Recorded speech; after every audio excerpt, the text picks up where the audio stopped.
In the shadow of a house that just lost someone to Ebola, a play of sorts has come to this corner of Monrovia. Health workers hamming it up a bit to keep the curious engaged because they have to be heard. They're telling a story about what to do if someone falls ill, and this could save lives. It's hard enough to get the message about Ebola and the right thing to do to the most vulnerable of people, but then there's a whole other component to it. What do you do with the people who are left behind? And especially, what do you do if they're children? Just down the laneway is one woman with one idea of how to help. American Katie Myler runs a nonprofit group called More Than Me, educating the neediest of girls in Monrovia for years. But when Ebola hit, she knew they had to fill a gap for kids whose parents have succumbed to the virus and everyone else is too scared to care for them. Our house, we were making this house not so much for orphans. It was for orphans and children who have been in contact with Ebola, and nobody kind of wants to take them in because they're afraid. There are at least 2,000 Ebola orphans in Liberia. Will soon be more. And Myler's small group is scrambling to make safe, clean spots for 60 of those children right here.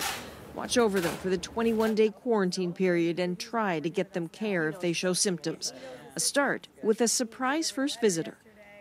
Spotted last week at this, an Ebola survivor ceremony, supposed to be joyous. Myler was watching and couldn't take her eyes off this sad little face.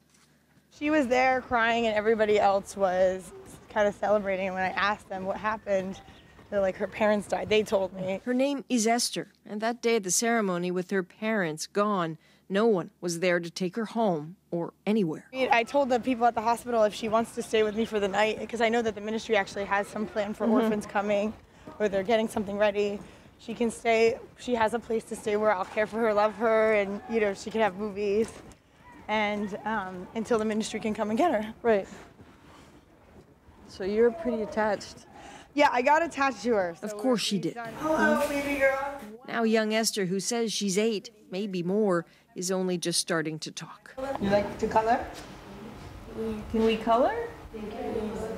Still weak from what Ebola did, but virus-free, of no threat to anyone. Nurses keep her well, and there's a kindergarten teacher starting to win her over. I was so happy yesterday, so very happy. We have a lot to talk about. We dance all day. She's been to Faya, and she's discovered Esther loves movies. Apparently not the Penguin cartoons. It's Barbie who has her full attention. Whenever she watching Barbie movies, well, especially Barbie the Swan Lake, she loves it. Barbie and Swan Lake. Yeah, she loves that movie. Favorite movie. Yeah. What they'd love to know is if she has a brother or sister.